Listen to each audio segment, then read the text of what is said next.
Since 2018, Doug Ford has been the Premier of Ontario, winning a whopping majority in 3 consecutive elections. 3 in a row, that's a pretty strong showing. Meanwhile, the NDP have managed to be the official opposition in every single one of them. Is that a coincidence? No. It's simply because politics in Ontario are going nowhere. Meanwhile, everyone's favorite Liberals have gone through 2 whole leadership changes. Make that 3 whole leadership changes. What does this all mean for the future of Ontario politics? Are things going to change anytime soon, or are they just stuck being the same forever? That's what we're talking about today on New View with Gavin Banks. Let's hop right in. As always, context is really important, so let's talk about how we got to where we are today. And it all starts with this woman here, Kathleen Wynne, who won the 2014 Ontario election to become the Premier of Ontario. And she was the leader of the Liberal Party, having won the Liberal Party leadership in 2013. Now, what did she do while in office? Potentially the most important and significant thing for us to discuss today is her privatization of a big chunk of Hydro One in Ontario, which turned a lot of the province and her own voter base against her. So, 2014, she wins the election. 2015, she privatizes a portion of Hydro One, going against the wishes of most of her party. Throughout this time, Patrick Brown becomes leader of the Progressive Conservative Party in Ontario, the major opposition party at the time. They hadn't won an election since 1999. So at this point, they were really hoping for a win. And the privatization of Hydro One opened the gates for them perfectly, with Patrick Brown being able to do a really good job in the polls. He holds quite steady for multiple years, even into the beginning of 2018, the year of the election. So what the hell happened to him, and why is he not the Premier? So, January 24th, 2018, he gets accused of sexual misconduct, denying the allegations, but he then steps down the day after. Cool, that's fine. It's only 5 months until the election. So what does the party do? Well, they have to find a leader. So by March 10th, they had found their leader, choosing Doug Ford in the 3rd round of their ranked choice ballot as their leader going into the election. This left Dougie a whole 3 months to prepare a campaign and really get the party going. But keep in mind, this entire time, even throughout this whole debacle, they hold a pretty good position in the polls, and it's clear that the Liberals are probably not going to win. But they're not even going to become the official opposition. So at this point, it starts becoming clear that the NDP is actually going to form the official opposition. For those of you who don't know, the NDP is a pretty major political party in Canada. Federally, they've never won, but they have formed official opposition one time in 2011 under the leadership of Jack Layton. Provincially in Ontario, they've had a little bit more success, having won in 1990 under the leadership of Bob Rae. How does that matter for today? Well, they hadn't been second place in a long time. So going into this, they probably weren't expecting much more than another 3rd place showing. But with Kathleen Wynne's unexpected unpopularity by 2015, it became clear a few years before that the NDP might actually have a chance. And a chance they did have, because in the election they ended up getting 40 seats, which is a pretty good increase compared to what they had before. The Progressive Conservatives, though, had an even better showing, winning 76 seats in Ontario. Now, obviously this means that the Liberals were going to concede, which they did. They only won 7 seats in the 2018 provincial election. But they didn't concede on election night, or the night after, or the night after that. In fact, they didn't concede at all after the election, because they conceded 5 days before the election actually happened. On June 2nd of 2018, Kathleen Wynne conceded that the Liberals were not going to win. They conceded the election before election day happened, which is a little abnormal, but I think it gives you an idea of where the Liberals actually were at this point in time. They were weakened, incredibly unpopular, and had no shot of any success for the foreseeable future, right? Well, let's talk about the aftermath of 2018. So by 2022, there were a couple major changes done with the Liberals. Kathleen Wynne had obviously decided that she could not stay on as leader anymore. I don't think anyone wanted her as Liberal leader anymore, except the opposition parties, knowing that she was easy to beat. But even then, realistically, who would stay on after such a devastating defeat, going from the party in power to winning only 7 seats in provincial parliament? So they had a leadership campaign, and they chose Stephen Del Duca as their leader. I love his bald head. Look at it. Look at it. That's all I could say about him, because I feel like most Ontarians had this idea that they didn't really know much about him. Now, leading up to 2022, we actually saw that in 2019, especially around September, the Conservatives were polling lower than the Liberals. They were polling quite roughly compared to how unpopular the Liberals were in 2018. So considering only about just over a year, 3 months after the 2018 election, suddenly the Liberals were doing quite solid in the polls. But that all changed in 2020 when COVID hit. See, the Doug Ford government actually handled it relatively well in the eyes of a lot of Ontarians. They all thought that he had a pretty good response to the pandemic, so, naturally, his polling surged. And the Liberals were never really able to come back from that on the way to the 2022 election. So, obviously, all this means is that the Liberals were doing a good job in the polls, and while the Conservatives were able to still take the lead, the Liberals were going to have a really good showing this time, right? They were going to bounce back and become the opposition.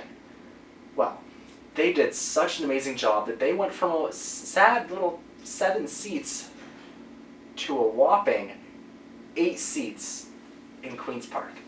They got 1 seat. Meanwhile, the NDP were down to 31 seats after this, and obviously in between election cycles, party numbers change as well due to resignations, expulsions, people who just simply want to retire, all those different fun little things. They happen in between elections, so it'll change numbers.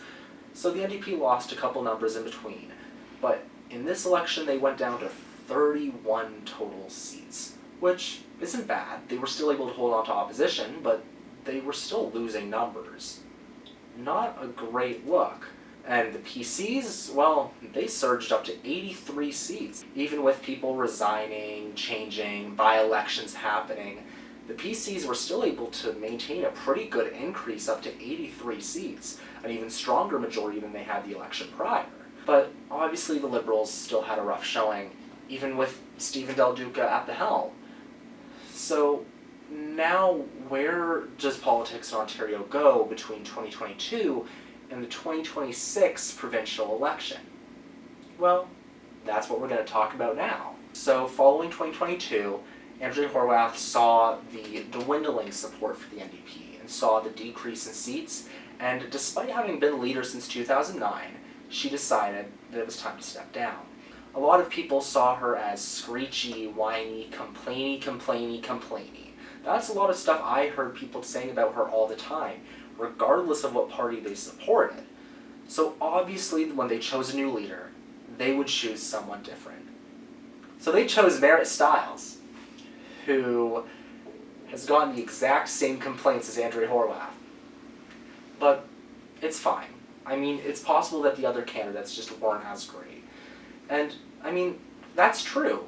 She had quite a gruesome leadership race, considering she was the only one who was eligible to run. That's right, there were other MPPs and other people who were interested in running for provincial leadership, but none of them were eligible to run because they hadn't raised enough money to run in the race.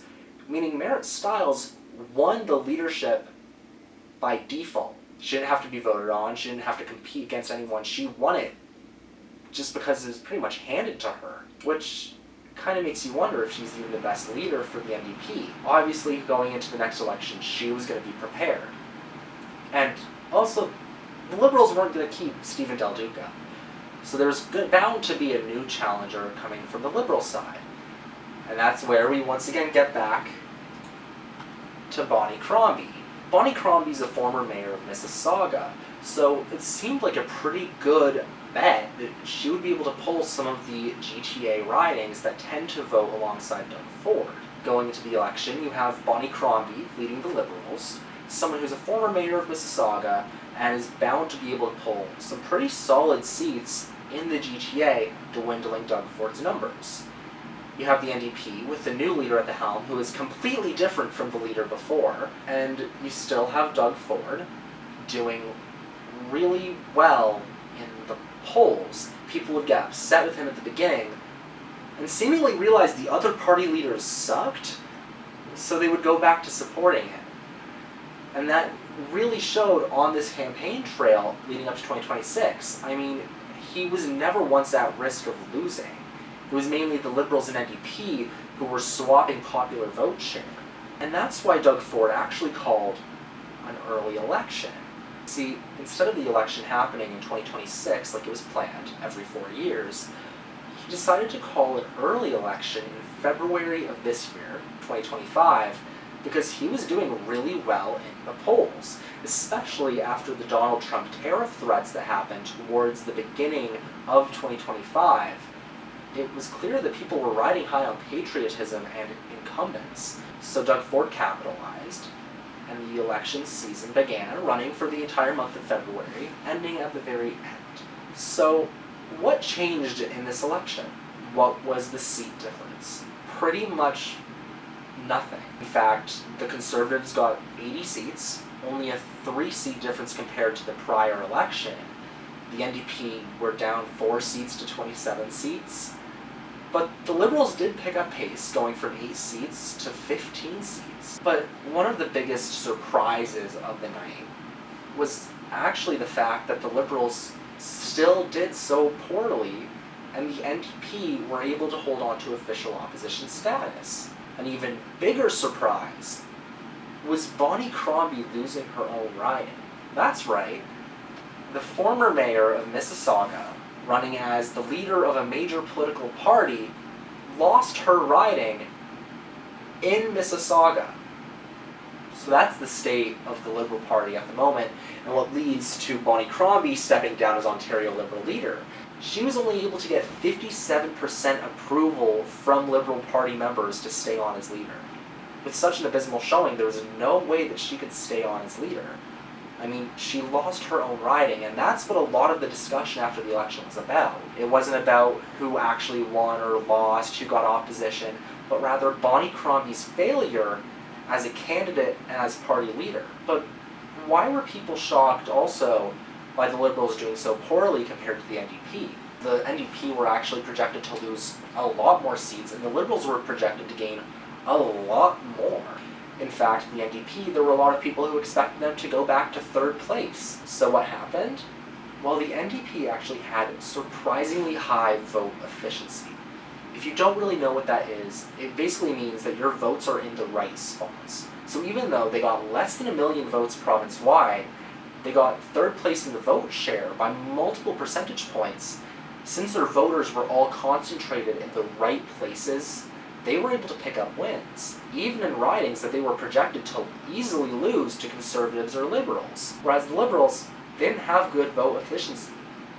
That's why when you look at the vote numbers, while they had good numbers province-wide, their numbers were so spread out and dispersed that it didn't really mean much. And that's kind of what happened in this case. But speaking of the NDP, what's the state of their leadership at the moment? Marit Stiles got only 68% support at the NDP convention in Niagara Falls just a couple weeks ago. 68% is actually quite bad for a party leader, especially when Andrea Horwath typically got much higher numbers even after losing election after election. So where does Marit Stiles go from here? Who knows? And in fact, right now, Ontario politics are in a really boring place because the Progressive Conservatives are currently at 53% vote popularity across the province. In mid-August, it was actually polled that they would get 53% if an election were held today, which is a really good showing for the Progressive Conservatives, but just solidifies that Conservative majority. Where does the province really go? The seat counts haven't changed drastically since that 2018 election. The policies being made, while controversial to some, aren't ones that are typically hard-hitting for Ontario voters. And even in moments where Doug Ford makes an unpopular choice, people can't really look to the opposition parties as offering much of an alternative. So they have no choice but to default back to Doug Ford. He's done a really good job at connecting with Ontarians and connecting with what matters to them, especially patriotism. Whether it's pouring out Crown Royal or if it's eating a Chapman's ice cream bar, he's done a good job at showing pride in Ontario and actually giving people stuff that they want to support, compared to the opposition parties that don't offer much of an idea and rather a challenge to his ideas. They don't tend to have strong policies that they support. They simply disagree with the ones that Doug Ford proposes. And whether you believe that's efficient or not, it's quite clear through election results that that hasn't been an effective approach to Doug Ford. And the leadership choices are incredibly weak, especially amongst their own parties. 57% of the Liberals supporting Bonnie Crombie in the leadership convention, and Marit Stiles only getting 68% in hers. Those aren't good showings, and I think it shows that the other parties don't know how to pick leaders. Or in the NDP case, they don't do a good job at appointing them. I'm just stating the facts of what I see, which is opposition parties not knowing how to do anything other than oppose. They don't offer new ideas, they don't offer anything fresh, and that's kind of left Ontario in a state of just going with whatever Doug Ford wants. No other parties have strong ideas to run off of or propose or get people excited about. And all it has led to is the same time and time again of Doug Ford and the Progressive Conservatives getting their way. People don't want to see Instagram memes about what Doug Ford is doing wrong. They want to see action. And when that's not being proposed by alternative parties, nothing's going to change. And realistically, even Doug Ford's policies, some of them might seem big, but others are honestly quite small policies. While controversial to some, once again, don't impact a lot of people's day-to-day lives. People don't really care about the spa on Ontario Place. They don't care about the shutdown of the Science Centre, because those aren't the issues that impact them most. What they want is life to be more affordable, more convenient. And when the other parties only focus on things like school trustees or the Ontario Science Centre, despite them being unpopular decisions, when you don't offer an alternative, it gives nowhere else to go. So people get comfortable with the same old, and going with whatever's typical. For the next 4 years, we'll see if Doug Ford manages to fall into some form of scandal. But I think the main thing that characterizes his runs as premier is he doesn't do anything too controversial. When he does something controversial, he does something that can help balance that out, something that will get people back on his side. And he's done a really good job at managing that and balancing that to stay in power. I think the only chance that the Conservatives start to fail is if they lose Doug Ford as their leader. Some people think that he might run for the federal Conservatives if Poilievre's time is up, and time will only tell if that's actually what he pursues, and even if he pursues it, if he'd actually become the leader. For now, Ontario politics are just stuck with the Progressive Conservatives proposing a policy, the NDP saying they don't like it, and it passes anyway because of Doug Ford's massive majorities, and the NDP's struggle to get any actual momentum or support going into elections. And now it's 4 years until the next one. Will the NDP choose an actual leader who can lead them into the future? Will the Liberals choose a good leader? Or will they keep electing the same type of people that don't connect with others, don't inspire people? Only time will tell, and we'll have to see. Am I hopeful? Who knows? But something is for sure. Ontario politics are boring, and it's going to stay that way for quite a long time. Thank you, and have a good day.